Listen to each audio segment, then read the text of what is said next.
Bonjour, donc on est à la conférence du Word of Mouse Marketing. Je suis avec Olivier de Typepad qui va se présenter et qui va surtout nous expliquer quelle différence il y a entre deux produits au sein de la gamme Sixapart qui sont Typepad et Vox.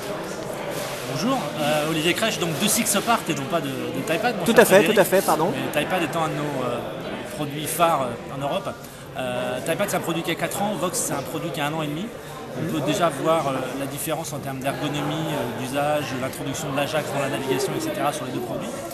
Typepad est un produit qui est en train d'intégrer une bonne partie des innovations technologiques qu'on avait mis en œuvre dans Vox depuis 1 an et demi. Vox a une dimension double qui est à la fois blogging et réseau social. Typepad était plus focusé sur le power publishing. C'est un outil qui est vraiment fait pour des gens comme toi, qui ont vraiment des demandes très très précises et ils veulent beaucoup de souplesse dans leur outil, beaucoup de flexibilité. Vox était fait beaucoup plus pour le grand public, partager en fait des photos en famille, bloguer mais vis-à-vis d'une cible très très restreinte de quelques amis, parents et amis, ce genre de choses. D'avoir plus de contrôle sur ma sphère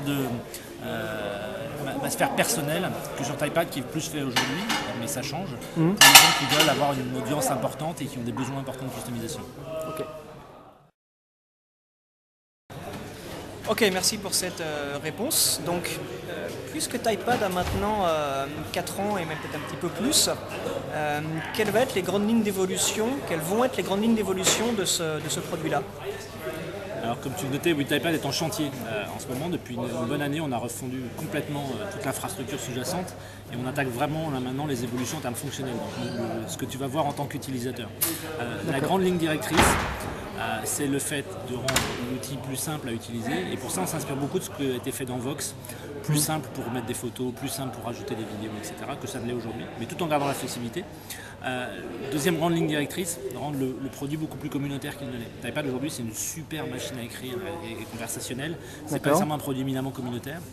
Je pense que la ligne directrice des solutions de blog hébergées demain, se rapprocher plus des facilités communautaires qui ont été lancées par les réseaux sociaux et faire en sorte que ton blog devienne le centre de ta vie communautaire potentiellement.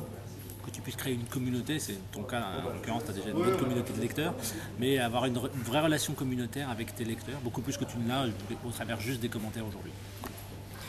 Ok, bah merci pour ces réponses et à très bientôt peut-être. À très bientôt, merci.